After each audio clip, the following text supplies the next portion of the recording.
Let's move on to learning outcome statement 2, the costs that are eligible for capitalization for property, plant, and equipment.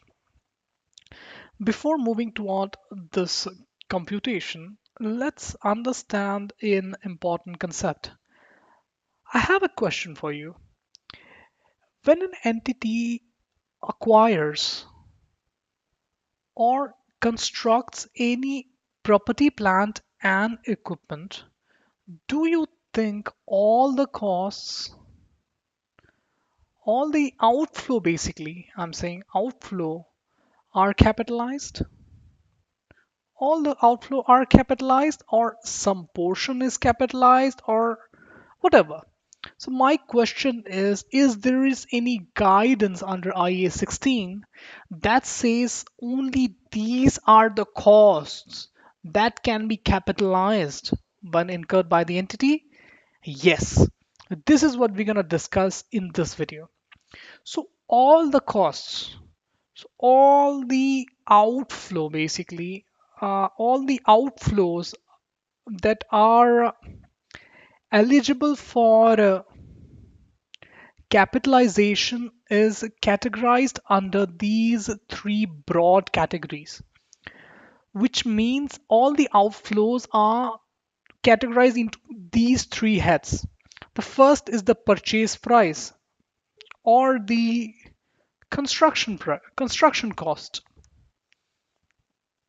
The purchase price, which means the costs that are incurred by a firm to purchase the asset, to construct the asset. The second point is the relevant cost to bring the asset in the present location and condition.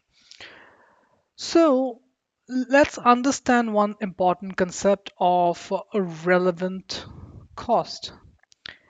Always remember that if I would not have purchased this asset, this cost this cost won't have incurred.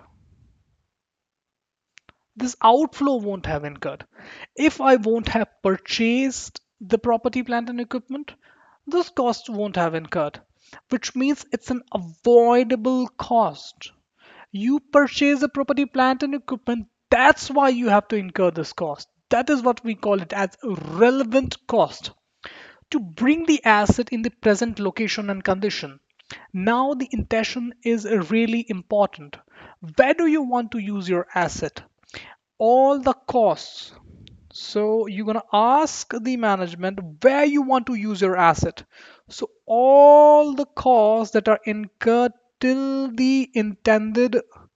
location till the intended location is capitalized under IAS 16 under category number 2.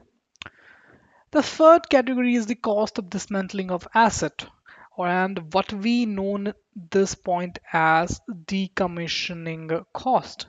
We will discuss decommissioning cost in the very detail in the later section of the course. So I'll just give you a background of what is decommissioning cost is.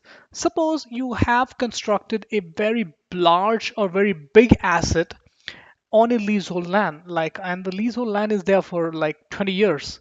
After 20 years you have to dismantle the entire property, keep the land or make the land as it was before the construction and give it to the landlord.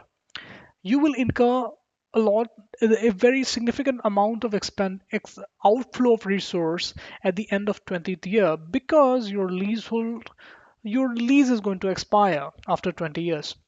What are you going to do now? You need to book a provision for the outflow and capitalize the costs that you are going to incur after 20 years. A liability in respect of the payable, the expense that you're going to incur after 20 years, and a corresponding asset which is capitalized under PP&E. This is a very brief overview of what we call it as decommissioning cost.